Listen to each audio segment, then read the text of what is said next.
ॐ अज्ञानतिमिरन्धस्य ज्ञानाञ्जनशलाकया चक्षुरुन्मिलितं येन तस्मै श्रीगुरुवे नमः। श्रीचैतन्यमनोभीष्टं स्थापितं येन भूतले स्वयं रूपः कदा मह्यं ददाति स्वपदान्तिकम्। श्रीकृष्ण चैतन्य प्रभु नित्यानंद श्री अद्वैत गदाधर श्रीवासदि गौर भक्त वृंद। हरे कृष्णा कृष्णा कृष्णा हरे हरे, हरे राम राम राम हरे हरे। बहुत बार हमारे जीवन में बहुत ही क्लिष्ट प्रसंग आते हैं, सुलझाने के लिए बहुत कठिन होते हैं। और वो प्रसंग का मैं एक उदाहरण देता हूँ। बहुत सारे प्रश्न ऐसे लोग पूछते रहते हैं कि हमें हमारी वाइफ के प्रेगनेंसी में अभी पता चला है कि पेट में जो बालक है उसके लिए उसमें बहुत भयंकर बीमारी है, या ऐसी बीमारी है जो उसका जीवन पूरा अपाहिज हो जाएगा। तो जो दुनिया के डॉक्टर्स हैं वो बताते हैं कि तुरंत बच्चा गिरा दो। ये बच्चा अगर जिएगा तो अपाहिज बन के रहेगा, आपके ऊपर बोझ बन के रहेगा, या तो जन्म होके मर जाएगा। तो उसको 9 महीना पेट में रखने से क्या लाभ, उसको अभी उतार दो। कई भक्तों के ऐसे प्रश्न आते हैं भक्तों के जीवन में। और कई लोग जो भक्ति जीवन में नहीं है वो भी ऐसे प्रश्न पूछते हैं। बहुत लोगों को कैंसर होता है तो उनको लगता है कि इतना सारा ट्रीटमेंट करके, इतना सारा जी के, या बिना ट्रीटमेंट के इतना सारा दुख भोगने के बजाय आत्महत्या की जाए तो फिर कैंसर से छुटकारा होगा। ऐसे भीषण प्रकार के कष्टमय प्रसंग हमारे जीवन में आते हैं और हम उसका तुरंत छुटकारा चाहते हैं।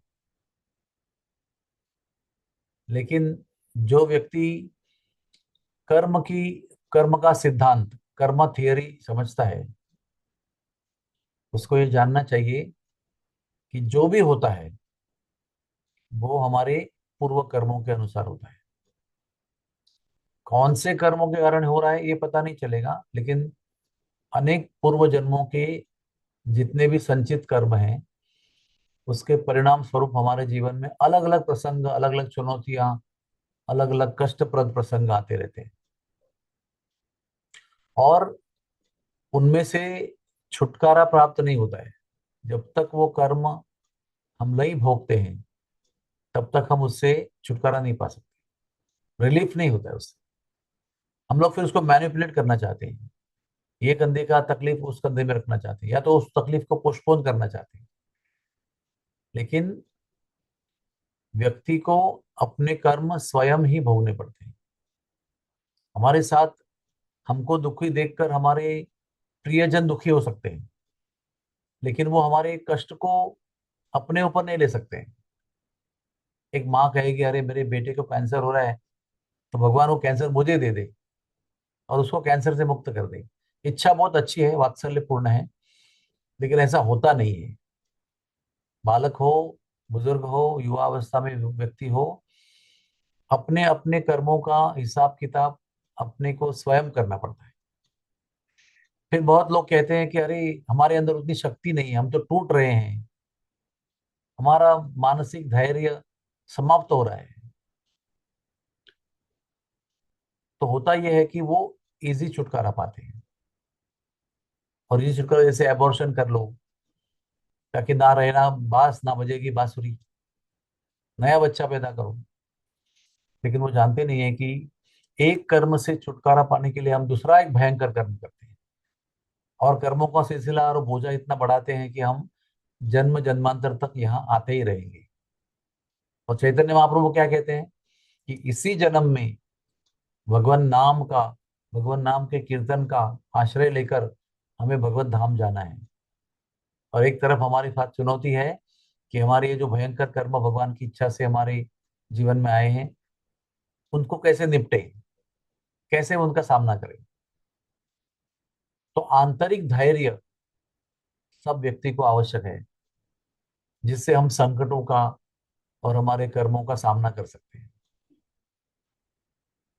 कर्मों से भागने से कर्मों से छुटकारा नहीं मिलता है, या और किसी भयंकर कर्म से, एक भयंकर कर्म को नष्ट करने से हम फ्री नहीं हो जाते हैं। हम नए कर्मों की श्रृंखला पैदा करते हैं। इसलिए इसी जीवन में अच्छे संतों के संग से हमें परामर्श लेना चाहिए, और भगवान नाम का पूरी तरह से विश्वास पूर्णता से आश्रय ग्रहण करने से वो आंतरिक शक्ति को और धैर्य को प्राप्त करना चाहिए। सब भक्त लोग जो भक्त बन चुके हैं और इसी जन्म के अंत में भगवान को प्राप्त करना चाहते हैं, भगवान के धाम जाना चाहते हैं, शुद्ध भक्ति को प्राप्त करना चाहते हैं, उन सब लोगों को ये निश्चय करना चाहिए कि कुछ भी हो जाए हम तैयार हैं। और ये बल कहाँ से आएगा? भगवान की निष्ठा पर आएगा, निष्ठा के कारण आएगा। भगवान की निष्ठा हमें वो आंतरिक बल देगी, हमको वो सपोर्ट सिस्टम सपोर्ट देंगी, जिसके कारण हम न भागते हुए आने वाले कष्टों का सामने से टॉलरेट करेंगे या सामना करेंगे। We will take the karmas from front, not by running away. इसलिए जो जप हम कर रहे हैं ना, हमको अभी तक पूरा पता नहीं है कि उस जप के अंदर कितनी शक्ति है। एक बार आप निश्चय कर लेंगे कि भगवान आप जो भेज रहे हो वो मैं जानता हूं कि मेरे अच्छे के लिए है, मेरे कल्याण के लिए है। मेरे कल्याण के बगैर आपके द्वारा मेरी तरफ कोई भी ऐसा कष्ट नहीं आ सकता जो मेरे लिए अच्छा नहीं है। क्यों मेरे लिए आ रहा है ऐसा अयोग्य कर्म? मेरे पास कभी नहीं आएगा जब तक हे भगवान आप मेरी जिंदगी में हो। तो इसी पूरे विश्वास के साथ में हमें भगवान के नाम का जप करना चाहिए। एक बार आप भगवान को विश्वास दिलाएंगे कि हम आप पर निष्ठा रखते हैं, तो भगवान भी एक प्रकार से विवश हो जाते हैं, बद्ध हो जाते हैं कि ये भक्त मुझ पर इतनी श्रद्धा रखता है, इतनी निष्ठा रखता है, तो मेरा भी एक कर्तव्य बनता है कि मैं उसे सपोर्ट करूं, उसको मदद करूं, उसको शक्ति दे दूं, उसको कर्मों से निकलने की ताकत दे दूं, ताकि वो कर्मों से भागे नहीं, उसका सामना करे धैर्य के साथ। बार बार हम भूल जाते हैं जब हम सोचते हैं कि चलो, अगर गलत बच्चा पेट में आ गया तो बीमारी होने वाला, तो एबॉर्शन कर दे, हम नहीं सहन कर सकते उसको। उस समय हम भूल जाते हैं कि हमारे पास में परम दिव्य शक्ति भगवान के नाम की उपलब्ध है, जिससे हम हमारे आत्मा को बल दे सकते हैं।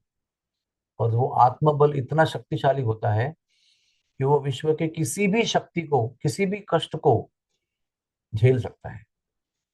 इसी आत्मबल के निष्ठा के आधार पर कुंती देवी ये कहती है कि भगवान आने दो, और कष्ट आने दो। ये आने दो कहने की जो हिम्मत है, ये साहस है, कहाँ से आता है? ये भगवान और उनके नाम के शक्ति पर जो हमारी निष्ठा है, उसके कारण ये बल आता है। तो क्यों ना हम ऐसे बल को जो हमारे जीवन में ऑलरेडी उपलब्ध है, क्यों ना हम उसको एक्सेप्ट करें, क्यों ना उसका सहारा ले, क्यों भागने की कोशिश करें। तो नित्य नित्य हमें नए नए निष्ठा से, नई नई श्रद्धा से, नए विश्वास के साथ में जप करना चाहिए कि यही सर्वतोपरि है। इसके आगे कोई बल नहीं विश्व में।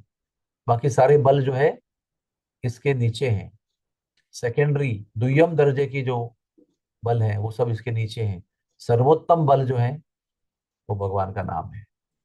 हरे कृष्णा कृष्ण कृष्ण हरे हरे, हरे राम राम राम हरे हरे।